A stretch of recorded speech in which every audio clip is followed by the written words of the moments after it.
Welcome to another ONYX tutorial video with AVLI. My name is Caitlin, and in this video I will be walking you through the functionality of the 2D Plan tab in your AVLI ONYX file. What you'll see on this tab is a large open area in the center with some options along the top. In my file, I have already imported 20 lights as you've seen in use in some of our earlier videos. When I placed these, if I had real lights to reflect like you, then I would have placed them to match the plot. In your AVLI file, this tab should be populated with your lights already in place. Along the top of the tab there are some symbols. Starting from left to right, they are as follows. The Live Edit button. This button will reflect the mode that the 2D plan is in. Currently, it is in live mode, but if I was to press the button, it would switch to edit mode, which is reflected by the edit symbol flashing.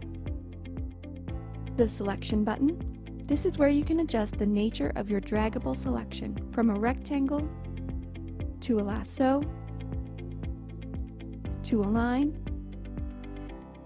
to a path. The Highlight button.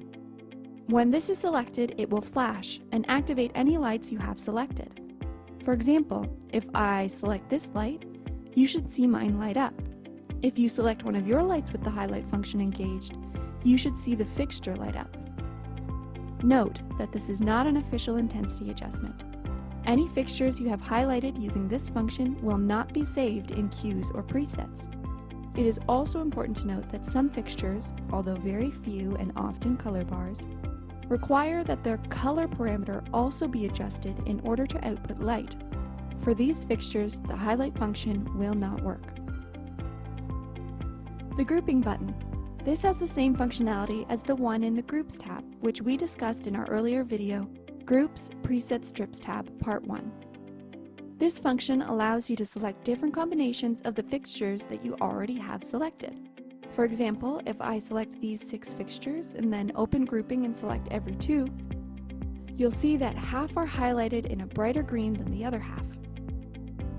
The Select All button. This selects all fixtures that have been imported into the 2D plan. You'll see that when I open the Fixtures pop-up tab, that all of the fixtures I have not imported into the 2D plan are not selected. The Deselect button. This deselects any fixtures you have selected. On the far right, you'll see the Select button. This toggles between the Select function and the Pan function. When in Select mode, you can select fixtures and deselect fixtures. And in Pan mode, you can move around the view. Note that when you are in Select mode, you do not have the functions afforded to you by the Pan mode. The Zoom button. This allows you to adjust the zoom of the tab. The Layers button. This is where you can view the various layers that you have created. In Edit mode, you can also edit your layers. The 2D Plan Functions button. This is where you can adjust the various functions of your 2D plan. Along the bottom of the tab, you'll see Page 1 lit up in red. This is where you will see the different pages. The page you are currently viewing will be lit up red. In Edit mode, you can add, sift through, rename, delete, and copy your pages. There are a few buttons that are not available in Live mode, one of which is the Options button, which is found over here when you are in Edit mode. This is where you can find the various options for the fixture or fixtures you have selected. The other 3 can be found on the left here, Add, Delete, and Align. We'll come back to these. So how do you import a fixture into the 2D plan? First, open your Fixtures pop-up and select whatever fixture you would like to import. You can also import groups. Once you have them selected, while in Edit mode, press the Add button here in the top center of the tab. And at the bottom of the pop-up, it will tell you how many fixtures you have selected. Just click the Place Fixtures button and one by one you can place them. Once placed, you can turn on the name for the fixtures you have selected in their Options menu to make it easier to know which is which.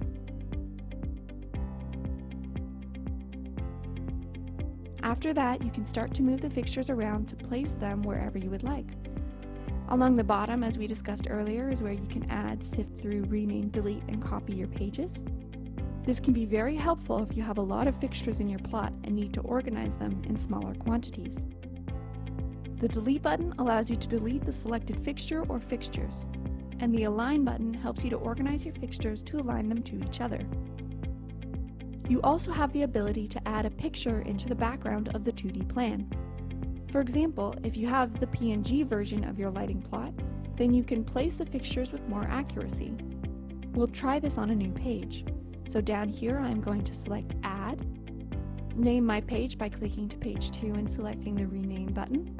Let's call this Test. And then once in my test page, I'm going to open my options and go to Image and select the Change button. Obsidian has some background images available, but if you want to select your own, you can search through the file folder for any PNG file. Once imported, I can move my fixtures around on top of the image. This tab can be used to create cues or to help you orient yourself with your lighting plot. Fixtures that you select here can be adjusted in the Parameter Adjustment Center. Feel free to organize this page however best suits you. If you don't want to move around the plot we created for you, then you can create a new page and experiment with it there. In our video creating a cue, I mentioned that I would discuss an alternative way to create a cue, and this is the other page that I would use. In my 2D plan, I can select fixtures, adjust their intensity and color in my Parameter Adjustment Center. I can make my stage look the way I like, and then using my keypad, I can press record and save my look as a cue. The best way to create a cue in the end will be up to what you prefer. This tab can be nice to use for creating cues because it adds a level of visualization. No matter how you make a cue, this tab is a good default tab to view if you want to navigate your lighting plot with ease. I believe that is all you need to know about the 2D plan. Look to our later videos for further instruction on other pages in your ONYX file, as well as how you can customize your space.